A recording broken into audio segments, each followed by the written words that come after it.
जाने माने पत्रकार जगदीश्वर पांडे जी हमारे साथ काठमांडू से जुड़े हैं। द डिप्लोमेट नेपाल मैगजीन के एडिटर हैं। पांडे जी, आपका स्वागत और धन्यवाद। हम सब आपको सुनना चाहते हैं कि काठमांडू में ताजा सूरत हाल क्या है। और महज 18 घंटे के भीतर सर ऐसी क्रांति हो गई कि ओली सरकार को इतने अपमानजनक तरीके से विदा होना पड़ा, बेइज्जत होकर वहां से जाना पड़ा। इस क्रांति की स्क्रिप्ट कैसे बनी और ऐसे हालात कैसे उत्पन्न हुए, पूरी दुनिया अचरज में है, हैरान है। पांडे जी, देखिए, ये जो 2 दिन में ये जो सत्ता उलट पलट जो हो गया है नेपाल में, तो ये एक एक आंदोलन है, एक करप्शन और सोशल मीडिया बंद करने की एक आंदोलन है। ये आप आगे से देखेंगे तो ये 2 दिन का है, पर आप कुछ आप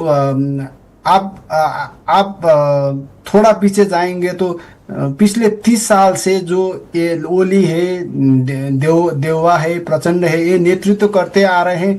पर आपको एक मैं उदाहरण देना चाहता हूं कि आपको एक लाइसेंस लेने के लिए वो उसका डेट 5 साल होता है। 4 से 5 साल लगता है एक नए लाइसेंस रिन्यू करने के लिए।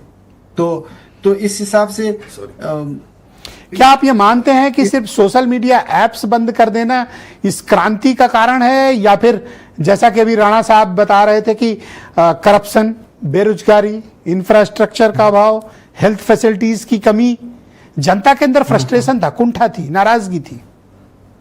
हाँ हाँ, राणा साहब सही कहते, सही किया, बात किया वहाँ उन्होंने कि ये जो सोशल मीडिया वाला है, एक ये स्टार्टिंग जो है ना, स्ट्राइकिंग पॉइंट हो गया है कि अभी ये करना चाहिए। लेकिन जो बात, जो जनता, जो फ्रस्ट्रेशन है, जो 30 सालों से है, वो निकालना चाह रहे थे। तो ये एक ऐसा पॉइंट आया कि केपी ओली ने जनता को ये दे दिया कि उनका घमंड इतना है कि केपी ओली का घमंड जो बोलते थे वो बात ही करना नहीं चाहते थे, कोई को मिलने भी नहीं चाहते थे। मतलब वो एक अहंकारी तानाशाह थे जो जनता की न सुन के मनमानी कर रहे थे। हाँ, वो जनता की अपनी पार्टी का भी नहीं सुनते थे, वो किसी का भी नहीं सुनते थे। उसका उपज ये देश में ये सब ने भोगना पड़ रहा है। अब मेरा अगला सवाल है कि एक अनऑर्गेनाइज्ड भीड़ जिसमें युवा हैं, क्या वो इतने संगठित हो सकते हैं कि महज 18 घंटे के भीतर संसद भवन को फूंक दें, राष्ट्रपति भवन को फूंक दें, प्रधानमंत्री कार्यालय, आवास और मंत्रियों के घर तबाह कर दें और उनको देश छोड़कर या काठमांडू छोड़कर भागने के लिए मजबूर कर दें, कत्लो गारत कर दें, मर्डर्स कर दें, मार दें लोगों को? क्या उनमें इतनी क्षमता थी? उन जो जेनजी लोग, जो युवा लोग थे, उनमें इतना क्षमता, उनका इतना सोच नहीं था। पर कल जैसे घटनाक्रम हुआ, जैसे 19 लोगों को मार दिया, गवर्नमेंट के तरफ से मार दिया, उसके बाद जो वो युवा है ना, वो आक्रामक बन गए। उसी का नतीजा जो है, उसी का नतीजा जो हम देख रहे हैं कि हर नेता के, हर प्राइम मिनिस्टर, फॉरेन मिनिस्टर। तो आप ये मानते हैं कि अगर कल की सिचुएशन को थोड़ा ठीक से हैंडल किया गया होता तो आज ऐसे हालात नहीं होते, करेक्ट? हाँ, कल शाम को प्रधानमंत्री ने रिजाइन कर दिया होता और उन्होंने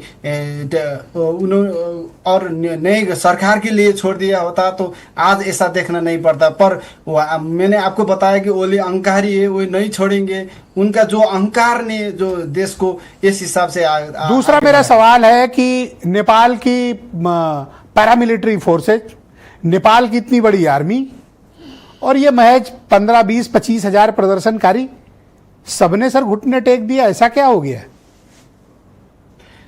देखिए, जब कल आंदोलन हुआ था, जो ज्यादा 19 लोग मारे गए, उसके बाद जो युवा है वो सड़क में आकर वो आंदोलन को थप ऊर्जा दिया। उस टाइम पे नेपाल में जो नेपाली सेना और आर्म पुलिस है, उन्होंने भी, क्योंकि अपने लोग को अभी भी अपने लोग को अपने ही सरकार तो मार नहीं सकते। नेपाल आर्मी और आर्म पुलिस फोर्स जो है उन्हें समम अपनाया था, और उसी का नतीजा है कि तो आप ये ज्यादा कहना चाहते हैं कि fatality गवर्नमेंट के नहीं हुआ। इंस्ट्रक्शन और आर्डर्स को पैरामिलिट्री फोर्सेज, पुलिस फोर्सेज और फिर मिलिट्री ने कल के बाद नहीं माना? नहीं माना, नहीं ऐसा तो नहीं। गवर्नमेंट का प्राइम मिनिस्टर ने नहीं रिजाइन दिया था, तो सिक्योरिटी फोर्सेस वो लीडरशिप है ना, नेपाल आर्मी की लीडरशिप, वो लीडरशिप जो हमारे 4 सिक्योरिटी फोर्सेस है वो सब मिलकर जो ओके, तो अभी आप मुझे बताइए कि आप काठमांडू में हैं और वहां ताजा सूरत हाल क्या है, अभी कैसी स्थिति है वहां पे? क्या अभी भी हिंसा का दौर जारी है या फिर अब थोड़ा पीस लौट रही है? और नेक्स्ट गवर्नमेंट कौन बनेगा? इंटरिम गवर्नमेंट किसकी आ सकती है? तमाम लोग बालन शाह का नाम ले रहे हैं, कुछ रवि का नाम ले रहे हैं, कुछ कह रहे हैं आर्मी टेक ओवर कर सकती है। आप लोग क्या महसूस कर रहे हो? नहीं, अभी तक तो क्या है कि एक प्रॉब्लम क्या है कि जो प्रोटेस्टर था उन्होंने सरकारी संपत्ति को ज्यादा नुकसान कर दिया, वो एक प्रॉब्लम हो गया है। अब उसके बाद अभी नेपाल के आर्मी चीफ है वो संबोधन, देश के नाम में वो संबोधन करने जा रहे हैं अभी कुछ देर बाद। अब स्थिति तो स्पष्ट होगी। उसके बाद थैंक यू वेरी मच, कृपया हमारे साथ बने रहिएगा। मैं संजीव श्रीवास्तव